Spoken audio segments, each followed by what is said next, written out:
وہ جو دن ہوگا طلوع ہوگا اس کی پھر صبح نہیں ہونی ہے، پھر وہ قبر کی شام ہے اور قیامت کی صبح ہے پہلی، بس اس کے بعد یہ زندگی ختم ہو۔ تو یہ زندگی کیا ہوگا، وہ 3000 دن مکمل ہوں گے، 3000 صفحے مکمل ہو جائیں گے، یہ کتاب بالکل بند ہو جائے گی، اور یہی آپ کا نامہ اعمال ہے۔ اور اللہ تعالیٰ قرآن کے اندر فرماتے ہیں کہ جو نیک لوگ ہوں گے ان کو نامہ اعمال دائیں ہاتھ میں دیا جائے گا، اور جو برے لوگ ہوں گے ان کو نامہ اعمال بائیں ہاتھ کے اندر دیا جائے گا۔ تو آپ زندگی کے اندر سوچیں، سب سے پہلے آپ دیکھیں کہ آپ روزانہ صبح اٹھتے ہیں تو ایک ورک آپ کے سامنے کھل جاتا ہے، تو شام کے وقت آپ دیکھا کریں کہ اس ورک کے اوپر آپ نے کیا تحریر کیا ہے، کہ اللہ وَلْتَنْظُرْ نَفْسٌ مَا قَدَّمَتْ لِغَدٍ، آگے کے لیے آپ نے کچھ بھیجا یا نہیں بھیجا۔ اگر کچھ بھیجا ہے تو الحمدللہ، نہیں بھیجا تو اس کمزوری کو دور کریں۔ یہی میں کہتا ہوں نا آپ کو، یہی آپ کا نامہ اعمال ہوگا۔ تو آپ لوگ زندگی کے اندر اس پوائنٹ کے اوپر غور کریں، اس پوائنٹ کے اوپر غور کریں کہ آپ کو نامہ اعمال دائیں ہاتھ میں دیا جائے گا اور بائیں ہاتھ میں دیا جائے گا، یعنی برے لوگوں کو بائیں ہاتھ کے اندر دیا جائے گا، نیک لوگوں کو دائیں ہاتھ کے اندر دیا جائے گا۔ تو آپ نامہ اعمال دائیں ہاتھ میں لینے کی تیاری کر رہے ہیں یا بائیں ہاتھ کے اندر لینے کی تیاری کر رہے ہیں؟ وَكُلَّ إِنسَانٍ أَلْزَمْنَاهُ طَائِرَهُ فِي عُنُقِهِ وَنُخْرِجُهُ يَوْمَ الْقِيَامَةِ كِتَابًا يَلْقَاهُ مَنشُورًا۔ اقرأ کتابک کفیٰ بنفسک اليوم علیک حسیبا۔ یہ نامہ اعمال خود نکال اللہ تعالیٰ، یہ دیکھ میں نے آپ کو کہتا ہوں نا کہ 3000 دن ہیں، بس یہ پورے ہوں گے، یہی آپ کا نامہ اعمال ہے۔ تو آپ اس بات کو سوچیں کہ آپ کو دائیں ہاتھ کے اندر دیا جائے گا یا بائیں ہاتھ کے اندر دیا جائے گا۔ یہ آپ کی کتاب زندگی، یہ آپ کا نامہ اعمال ہے۔ اس بات کے اوپر آپ نے غور کرنا ہے۔ پھر میں اپنا جملہ آپ کے سامنے دہراتا ہوں کہ آپ زندگی کے اندر اس بات کے اوپر غور کریں۔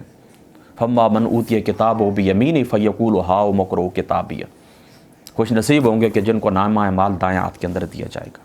دوسری بات یاد رکھیں میری، ایک نیکی ہوتی ہے، بندہ وہ نیکی کرتا ہے اور اس راستے کے اوپر لوگ چل پڑتے ہیں، تو وہی ایک نیکی آپ کے نامہ اعمال کے اندر، چونکہ آقا علیہ الصلوۃ والسلام کا فرمان ہے، مسلم شریف کی یہ حدیث پاک کتاب العلم کی ہے کہ من دعا الی ہدی، غالباً یہاں سے شروع ہوتی ہے، اور پھر اگلے الفاظ یہ ہیں کہ من دعا الی اسم، کہ جو بندہ نیکی کی طرف بلاتا ہے پھر وہ لوگ اس کے اوپر چل پڑتے ہیں، تو پھر جتنا اجر ان تمام، یعنی جتنے بھی لوگ نیکی کریں گے نا، اس کا سارا اجر آپ کو عطا کیا جائے گا، ان کے اجر میں بھی کمی نہیں ہوگی اور ان کا اجر آپ کو بھی عطا کیا جائے گا۔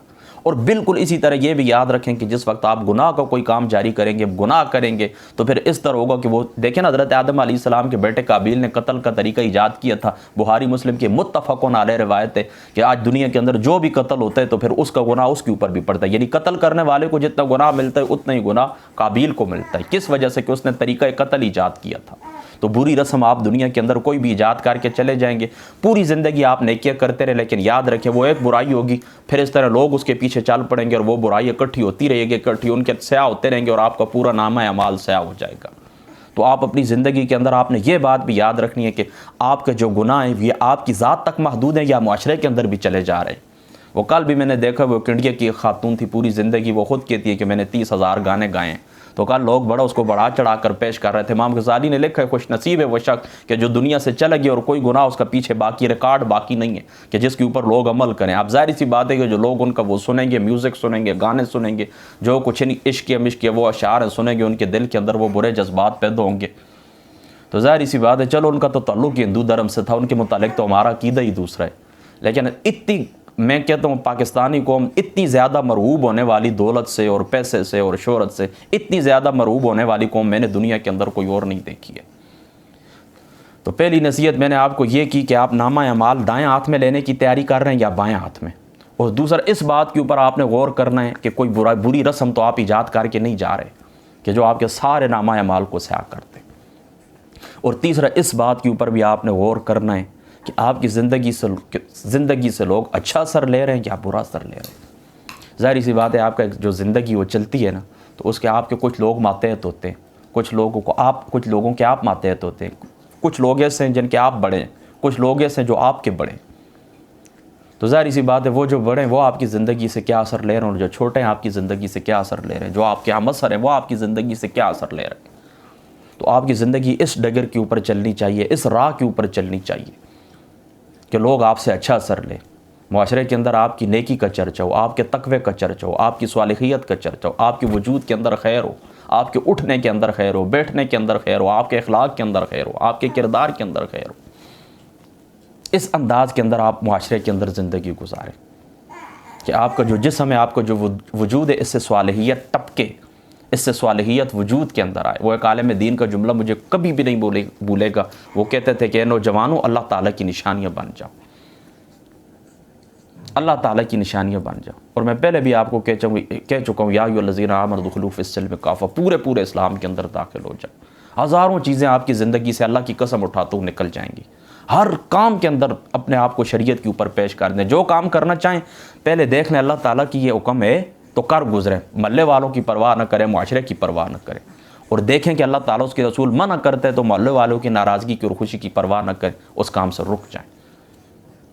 تو جس شخص کی ہر اٹھنا بیٹھنا اوڑھنا بچھونا ہر معاملے کے اندر شریعت ہو تو ظاہر سی بات ہے کہ پھر اس کے اوقات محفوظ ہو جاتے ہیں، وہ اپنے اوقات کی رعایت کرنے والا ہوتا ہے، وہ اپنے اوقات کی حفاظت کرنے والا ہوتا ہے، اور ہزاروں چیزیں اس فضول اس کی زندگی سے نکل جاتی ہیں۔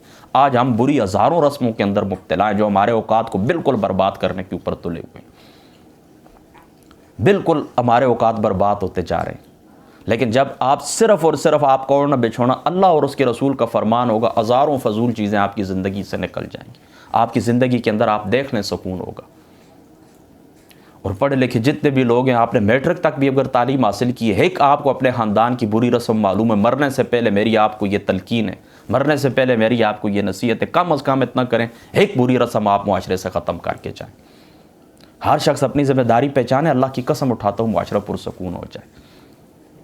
ہر شخص کسی شخص کو یہ فکر نہیں، اپنی ذمہ داری کی فکر نہیں، بس وہ بیغام میں دوسروں کے اوپر بیٹھ کے ہم تنقید کرتے رہتے ہیں، دوسروں کی وہ کیا کہتے ہیں آنکھ کا تنکا بھی ہمیں شاطیر نظر آتا ہے، اور اپنا جو شاطیر ہے تو وہ بھی ہمیں تنکے کی مثل بھی ہمیں نظر نہیں آتا۔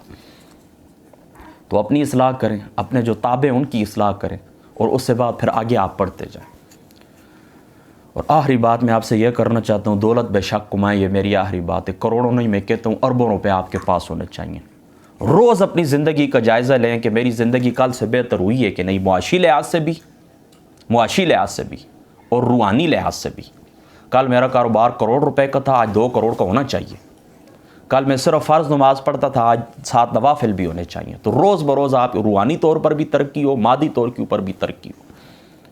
دولت کمائیں بے شک، لیکن اس دولت کا ایک تو پورا حق ادا کریں، اور اس دولت کی جو محبت ہے وہ دل کے اندر نہیں ہونی چاہیے، بس یہ پیسہ یہاں پر ہونا چاہیے۔ اور میں کیا زندگی ہے ہماری، مجھے بتائیں، ہمارے پاس ٹیکنالوجی، ہمارے پاس صحت، ہمارے پاس علم، یہ اگر اللہ کے راستے میں خرچ نہ ہو تو مجھے بتائیں یہ سب کچھ ہمیں کیا کیا جائے گا کہ اسی کے ساتھ ہمیں داغا جائے گا۔ یہی سارے وسائل ہمارے اوپر، چینل جتنے بھی ہمارے اوپر کل بوجھ ہوں گے۔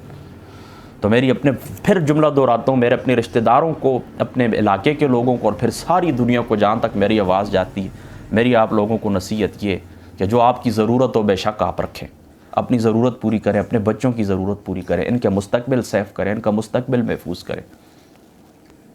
ضرور ہے، ظاہری سی بات ہے، ان کے اوپر بھی اللہ تعالیٰ نے خرچ کرنے کو حکم دیا ہے، ان کو تعلیم دینے کا، ان کو ادب سکھانے کا، ان کو سہولیات فراہم کرنے کا اللہ نے حکم دیا ہے، تو یہ بھی ایک عبادت ہے۔